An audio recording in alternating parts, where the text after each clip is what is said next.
ஆனந்த யாழை மீட்டுகிறாய், அடி நெஞ்சில் வண்ணம் தீட்டுகிறாய், அன்பினும் குடையை மீட்டுகிறாய், அதில் 1000 மழை துளி காட்டுகிறாய். Happy Father's Day to all the super fathers, and let's get started. So நீங்கள் என்னுடைய ப்ரீவியஸ் வீடியோ பார்த்துருந்தீங்க அப்படின்னா உங்களுக்கு இப்போதைக்கு தெரிஞ்சிருக்கும் நான் கண்டிப்பாக ஒரு ரீசேல் அப்பார்ட்மெண்ட் தான் வந்து வாங்கியிருக்கேன் அப்படின்னு. பட் தென் அப்போ நான் வந்து ரொம்பவே யோசிக்கல if I should go for a new apartment ஒரு ரீசேல் அப்பார்ட்மெண்ட் அந்த மாதிரி ஒரு செகண்ட் தாட்டே இல்லை. எனக்கு கிடச்சது நான் வாங்கிட்டேன் அந்த மாதிரி தான். But later when I think about the pros and cons of getting a new building versus getting a resale apartment, I really feel I took a good decision. But then உங்களுடைய status பொறுத்து உங்களுடைய capability பொறுத்து நீங்களும் வந்து அதை choice நீங்கள் பண்ணிக்கலாம். So in this video I'm going to say about the pros and cons of buying a resale property.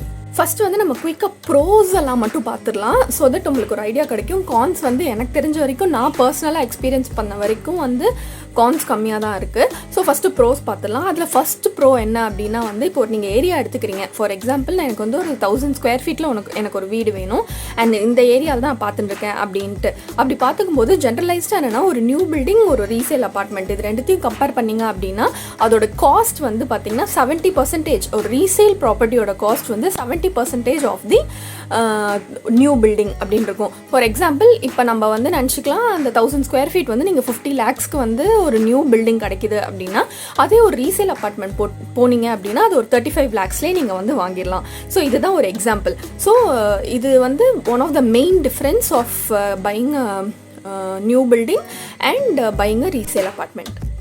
Second advantage என்னென்னா if you are the person who is looking for investment நான் பண்ணும் நாளைக்கு வந்து எனக்கு ஒரு second இன்கமாக after my retirement or something like that எனக்கு ஒரு செகண்ட் இன்கமாக என்னுடைய ரெண்ட் வரணும் அப்படின்னு நீங்கள் ஆசைப்பட்டீங்கன்னா நீங்கள் வந்து இந்த மாதிரி நியூ பில்டிங் ஆப் பண்ணாமல் நீங்கள் ரீசேல் பில்டிங் ஆப் பண்ணிங்கன்னா உங்களுக்கு ஓவரால் காஸ்ட்டும் வந்து கம்மியாகும் அண்ட் அந்த அப்பார்ட்மெண்ட்லேருந்து உங்களுக்கு ரெண்டல் அட்வான்டேஜும் இருக்கும்.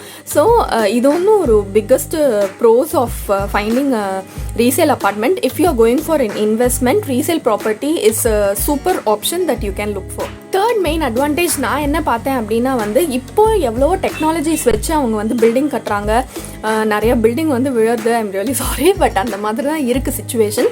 ஆனால் வந்து கொஞ்சம் இயர்ஸ்க்கு முன்னாடி கட்டின பில்டிங்ஸ் எல்லாமே வந்து I feel they are more stronger than how the buildings are right now.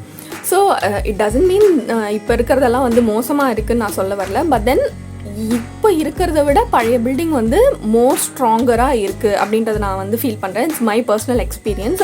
So அந்த மாதிரி ரீசேல் ப்ராப்பர்ட்டி வாங்கும்போது it is more stronger. So you don't have to worry about the durability. இல்லை இன்னும் இது எவ்வளோ வருஷம் இருக்குமோ அப்படின்ற ஒரு டென்ஷன் இருக்க வேண்டாம்.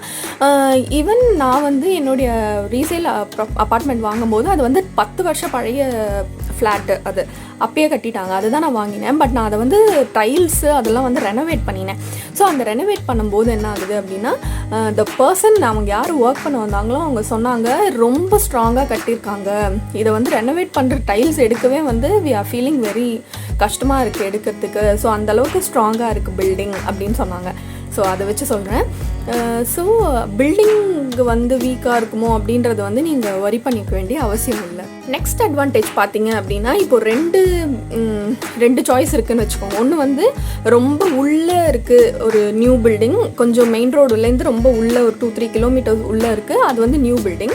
வெரஸ் மெயின் ரோடுக்கு பக்கத்துலேயே within few meters of the main road இன்னொரு ஒரு பில்டிங் இருக்குது உங்களுக்கு.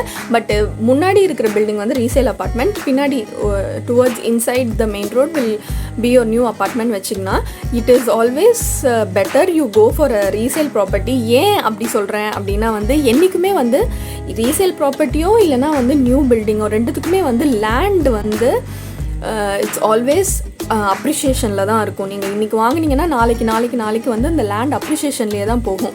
But then the one closer to all access will always have a higher appreciation, so you can choose as how you want it to be.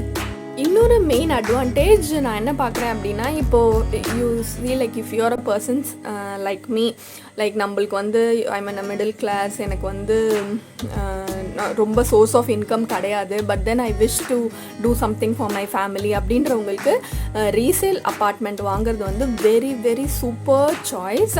It gives a satisfaction, ஒரு feeling like okay நான் என்னுடைய ஃபேமிலிக்காக நான் வந்து ஒரு step forward பண்ணியிருக்கேன், என்னுடைய ஃபேமிலியை one step நான் வந்து ஹையர் ஸ்டாண்டர்ட்ஸ்க்கு நான் எடுத்துன்னு வந்திருக்கேன் அப்படின்ற சாட்டிஸ்ஃபேக்ஷன் ரொம்பவே இருக்கும் without burning your pocket.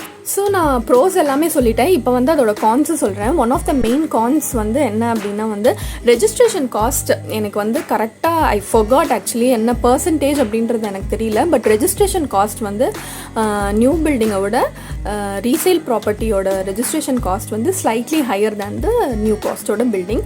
So அது வந்து one of the cons. Another important con என்ன அப்படின்னா வந்து முன்னாடி கட்டின பில்டிங்க்கு எல்லாருக்குமே வந்து கார் பார்க்கிங், பைக் பார்க்கிங் வந்து it will not have a exclusive slot for those things, so you will have trouble if you're having a car or a bike. வந்து நீங்கள் ரீசேல் ப்ராப்பர்ட்டி போனீங்கன்னா அதை வைக்கிறதுக்கு வந்து கொஞ்சம் ஹிண்ட்ரன்ஸாக தான் இருக்கும். ஈவன் வென் ஐ காட் எங்களுக்கு வந்து கார் பார்க்கிங் அந்த அப்பார்ட்மெண்ட்லேயே கிடையாது, 2-wheeler பார்க்கிங் இருந்தது. பட் ஸ்டில் வந்து அது ஒரு மாதிரி கிளம்ஸியாக தான் இருக்கும். But yeah, that's one of the con for getting your resale. You can actually check out for some places where you also get a car with the car parking. இன்னொரு கான் அப்படி என்னன்னு பார்த்தோன்னா வந்து actually you can renovate your resale property and you can make it look like a brand new apartment with just 5% of how much you spend for getting your flat. அந்த 5% நீங்கள் போட்டிங்க அப்படின்னா வந்து your flat or your house will get as new because உள்ள வேலை மட்டும் பார்த்தாலே நல்லாயிருக்கும். பட் அதோட கான் என்ன அப்படின்னா, நீங்கள் வந்து ஒரு ஃப்ளாட்டில் ஒரு வீடு வாங்குறீங்க அப்படின்னா என்னதான் இருந்தாலும் ஃப்ளாட்டு 10 வருஷம் பழசு தான். வெளியில் பார்த்தீங்கன்னா உங்களுக்கு சுத்தமாக அந்த லுக் அண்ட் ஃபீலே இருக்காது. Only your house will be brand new but the overall look of the flat is still old. Always up to your decision. உங்களுடைய லெவல் ஆஃப் கேப்பபிலிட்டி பொறுத்து நீங்கள் வந்து ரீசேல் இல்லைனா நியூ பில்டிங் வாங்கலாம். அப்போ இந்த இன்ஃபர்மேஷன் வந்து உங்களுக்கு ரொம்பவே யூஸ்ஃபுல்லாக இருக்கும்னு நினைக்கிறேன். But the most important point which have to say is, நீங்கள் ஒரு வேலை இன்வெஸ்ட்மெண்ட்டுக்கு ட்ரை பண்ணுறதா இருந்தால் கண்டிப்பாக ஒரு பேக்கப் ஆப்ஷனாக வந்து உங்களுடைய ரீசேல் ப்ராப்பர்ட்டி இருக்கும். So to get a resale property if you are trying for some investment. It will be your second income. So thanks for வாட்சிங் திஸ் வீடியோ. உங்களுக்கு இந்த வீடியோ ரொம்ப பிடிச்சிருந்துச்சு அப்படின்னா கண்டிப்பாக எனக்கு ஒரு லைக் கொடுத்துருங்க and subscribe to my channel and meet you again in another nice useful information. Until then, bye bye.